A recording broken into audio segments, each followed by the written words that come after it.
application review, business review, investment, lifestyle, social politic.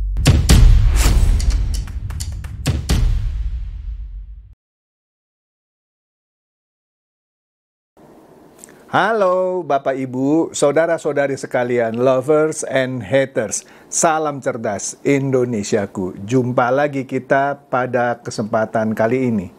Bagi Anda yang belum subscribe channel saya, silakan subscribe channel saya. Tekan loncengnya agar Anda dapat notifikasi setiap kali saya mengupload video-video saya. Oke, sekali lagi ini dengan setting seadanya di kamar hotel karena saya sedang liburan. Tapi karena ada kasus yang menarik, saya buat konten ini meskipun pencahayaannya seadanya dengan menggunakan lampu kamar. Oke, apa yang menarik pada kesempatan kali ini? Ini mengenai mantan Menteri Kominfo, yaitu Budi Ari, yang katanya diduga terlibat dalam kasus backing-membacking judi online. Kenapa? Karena berapa ya, 11 lebih gitu ya dari ASN yang ada di Kominfo yang sekarang namanya Komdigi itu terlibat ya. Jadi orang merasa jangan-jangan nih ya Pak Menteri Budi Ari yang sekarang jadi Menteri Koperasi terlibat. Tapi sebelum kita masuk ke bahasan itu, seperti biasa kita lihat dulu yang ringan dan yang lucu. Apa itu yang ringan dan yang lucu? Kita lihat dulu nih mengenai Pilkada Jawa Tengah. Di sini di Pilkada Jawa Tengah kalau saya lihat ya, ada cuitan dari Ferry Koto bilang, ini kenapa ya Pak Andika umbar minusnya Pak Ganjar selama menjabat Gubernur Jateng? Padahal kan satu partai ya. Walaupun Pak Andika saya nggak tahu apakah sudah jadi anggota partai PDIP, tapi kan dia dicalonkan oleh PDIP. Tapi ketika dia berkampanye, justru ngungkit-ngungkit minusnya Ganjar. Apa disangka katanya lawannya di Pilkada Jateng adalah Ganjar? Jadi dia, jadi orang netizen berpikir jangan-jangan Pak Andika merasa lawannya itu Ganjar, padahal lawannya kan bukan Ganjar. Mestinya dia nggak usah jelek-jelekin Ganjar gitu maksudnya ya. Nah, atau konsultannya adalah salah kasih materi. Ini lucu nih ya. Kalah telak deh nih ya. Membuat marah para pendukung Ganjar. Nah, kita dengarkan nih ya videonya. Cuma suaranya harus saya buang ya, karena ada latar belakang musik yang mengandung copyright. Jadi Anda lihat teksnya saja, ya Anda cocokkanlah dengan mulutnya Pak Ganjar. Itu yang dia ucapkan, yang dia kritik Ganjar justru. Yuk kita simak videonya.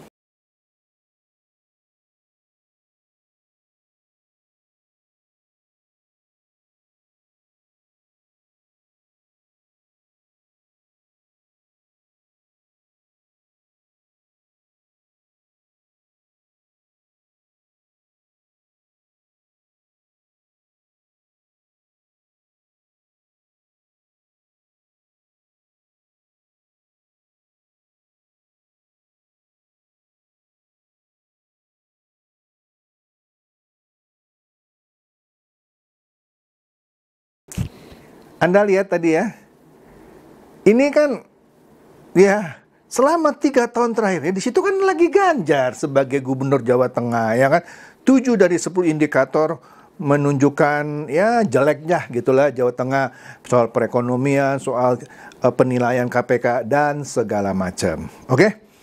Nah, kita lihat lagi nih yang menarik dari berita yang terakhir. Nah, inilah biasalah ya buzzernya PDIP, Denny Siregar. Ya, apa dia bilang? Jateng itu basis pendukung militan. Ya, kita tahu kandang banteng ya. Tapi untuk pilkada ini, militansi itu harus dilipat gandakan. Pilpres saja kalah kok. Oke deh, karena Jateng berhadapan dengan kekuatan yang super besar.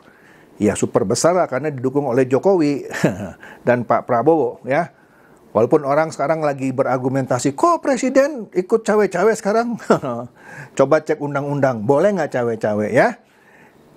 Jika nanti menang, kukirim bunga khusus untuk Jateng yang berhasil mengobarkan perlawanan. Artinya dia sendiri sudah pesimis nih. Apalagi tadi kita dengar videonya, siapa tadi, Andika ya, yang justru ngecengin Ganjar gitu ya. Rawe-rawe rantas, malang-malang puntung. Ya pasti malang lah dia ya. Oke, nah di sini pilkada juga, tapi di Tapanuli Tengah, yaitu Masinton Pasaribu yang gagal menjadi anggota DPR mewakili DKI Jakarta, akhirnya maju sebagai di pilkada Tapanuli Tengah. Di sini ada cuitan dari Eprilka Yoshi, ya, gaya preman, ya, kalau bukan preman, bukan PDIP namanya, bukan saya ngomong loh, saya cuma baca nih ya. Lagi-lagi pengawal pribadi mantan caleg gagal PDIP yang sekarang ikut pilkada di Tapanuli Tengah, Masinton Pasaribu. Bikin ulah, gaya preman kok mau jadi kepala daerah. Jadi apa nanti daerahnya? Jadi dia punya ajudan atau apa tuh ya, pengawal lah, ya, mengeluarkan pistol ketika debat pilkada itu berlangsung panas, kira-kira begitu. Nah, ini juga ada sebuah video yang menarik ya. Ini video tentang seorang oknum anggota kepolisian, kompol apa gitu, ntar kita lihat videonya ya, yang memukul seorang driver online. Nggak tahu masalahnya apa. Nah, akhirnya oknum kepolisian ini akhirnya entah diberhentikan atau dimutasin. Nanti kita lihatlah videonya ya. Yuk kita saksikan videonya ya. Lebih bagus. Ya, turun. Masalah. Allahu Akbar. Ini ada rekaman loh, ada rekaman. Rekaman apa? Ada rekaman. Rekaman apa? Gua laporin lo, gua laporin lo. Gua laporin lo. Gua laporin lu nonjok gua laporin. Enggak ada, gua laporin, awas lo. Ada rekaman.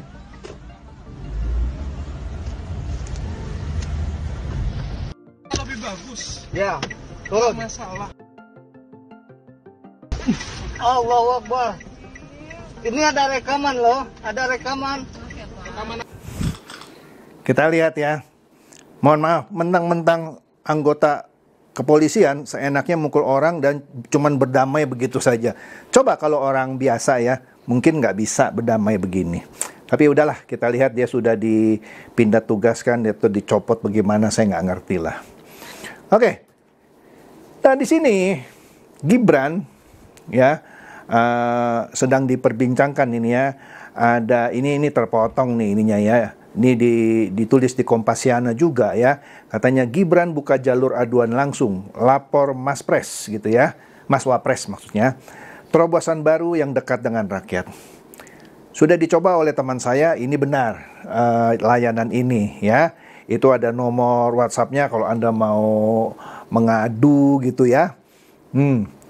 Tapi tetap saja orang-orang yang nggak bisa move on atau kesal sama Mas Samsul ini, wah ini pencitraan dan segala macam. Ya terserah lu deh ya. Oke. Aduh, ini banyak ya yang ringan dan yang lucu nih. Saya sampai garuk-garuk kepala ini. Nah, ini ada lagi nih cuitan dari Said Didu ya. Apa nih ya? Saya tebak aja nih ya, mungkin saya salah, tapi saya ngerti nih apa yang dia maksud. Semakin hari dia terlihat semakin takut, semakin patuh, semakin tertekan. Sepertinya dia membicarakan Prabowo yang seakan-akan takut, patuh, dan tertekan oleh Jokowi. Aneh-aneh aja. Kayak dia lebih ngerti dari otaknya Prabowo. Kan Prabowo pernah bilang gitu ya. Apa yang terjadi pada dia? Terpenjara kasus? Kasus apa? Tekanan oligarki? Kena telu dukun? Nah ini yang juga yang lucu nih. Ini ada beberapa diskusi katanya Prabowo itu kena dukunnya Jokowi sehingga nurut sama Jokowi. Astaga. Semoga masih bisa kembali ke aslinya. Nah lu, temen-temen lu dulu bilang aslinya penculik. Maksudnya lu mau Prabowo kembali jadi penculik seperti yang lu tuduhkan walaupun itu nggak benar? Nah, atau apa nih? Nah, makanya move on lah ya. Aduh, Didu. Ini bener-bener deh. Oke, kemudian ini ada, ya ini sebenarnya jadi berita juga ya. Ini di Kompas TV, Kapolri bilang judi online sekarang itu bikin candu. Ya betul lah, karena dengan uang 10.000 saja sudah bisa main. Kalau dulu orang harus punya modal ratusan ribu atau jutaan untuk main judi online, sekarang 10.000 aja sudah bisa main. Ya, jadi anak-anak sekolah aja banyak yang kecanduan. Ya, bahkan oknum-oknum di ASN, bahkan di kepolisian dan lain-lain juga kecanduan. Rusak memang ini judi online ya. Nah, kemudian beredar video ya. Di video itu disebutkan Kejagung ya menggeledah ruangan staf Budi Ari yang di Kemdigi ya sekarang ya. Dulu kan Kominfo, sekarang Komdigi maksud saya ya, soal kasus judi online. Di video itu yang viral dikatakan di ruangan staf Pak Budi Ari itu ditemukan tumpukan uang yang luar biasa banyak. Nah, kemudian Kejagung membantah ya bahwa itu adalah penggeledahan di kantornya staf Budi Ari. Kayak apa sih videonya? Yuk kita lihat ya videonya yang sebenarnya itu hoax ya, yang memang mau menggiring orang ke arah sana gitu. Uang juga ya. Bawah. Bisa dilepas. Kita langsung terus ya. Nanti dulu. Bawahnya dulu, Bang. Sama. John. Agak kasih jarak, John. Nah. Sama. Terus gini bawah. Terus kosong kalau. Lagi. Sama. Buka ya semua dulu. Sedikit cara bukanya begini. Ini juga. Iya, itu ya. Itu juga tuh kayaknya. Sama. Cuman bentuknya Oh, ini uang. iya, sama tapi menjadi kardus. Ini uang semua ya, Pak. Nah, kalau Anda lihat tadi ketika petugas dari kejaksaan membuka lemari itu, tumpukan uangnya banyak ya. Tapi itu bukan penggeledahan di ruang kerja stafnya Pak Budi Ari. Ya, itu di sebuah kasus lain lah ya. Makanya dibantah oleh Kejagung. Oke, apalagi? Nah, ini dia nih. Dalam kasus judol ini di Komdigi, Budi Ari akui rekrut AK atas rekomendasi T. T pasti bukan Chandra lah ya. Jadi singkatnya beginilah dari berita ini ya. Budi Ari mengaku bahwa dia merekrut AK yang sudah pernah saya bahas gitu ya, atas rekomendasi T, Aprilian Tony atau yang orang sebut Tony Tomang gitu ya, ada di video saya sebelumnya, yang dekat dengan lingkaran PDIP ya. Ada fotonya bersama-sama dengan orang-orang PDIP gitu ya. Jadi dia bilang betul, dia rekrut AK, meskipun AK itu cuman lulusan SMK. Bahkan menurut berita-berita yang ada, AK itu sebenarnya, atau Valen ya singkatan, apa nama aliasnya gitu ya, sebenarnya secara spesifikasi lah begitu ya, enggak lolos harusnya. Tapi dia rekrut, maksudnya Pak Budi Ari ini merekrut ya. Kenapa? Karena atas rekomendasi T itu. Nah, mungkin T itu ini orang, kan tadi yang udah pernah saya bahas sebelumnya, dia bekas komisaris Hotel Natur Indonesia atau apa gitu, saya lupa ya. Walaupun sekarang bukan lagi komisaris, dan sekarang sudah jadi salah satu tersangka, sudah diciduk juga dia ya. Nah, ini menurut saya aneh juga.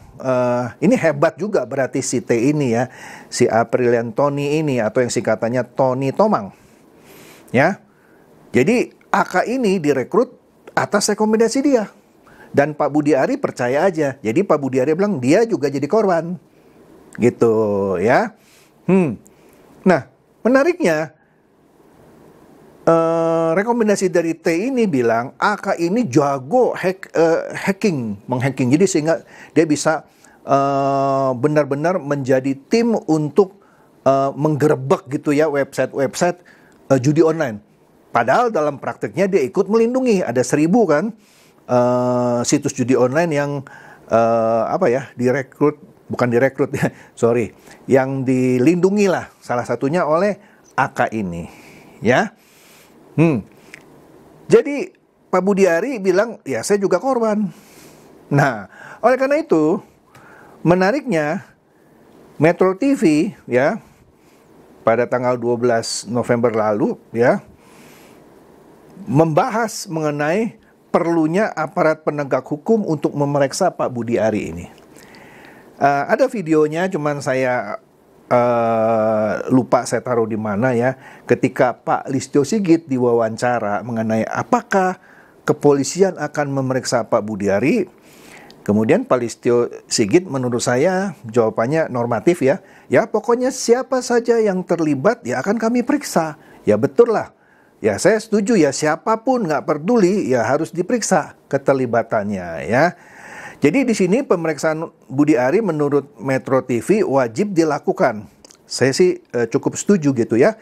Bukan hanya soal memastikan Budi Ari ini terlibat atau tidak, melainkan juga untuk memastikan sejauh mana ia sebagai komando pemblokiran situs judi online mengontrol dan mengawasi jajarannya. Ya.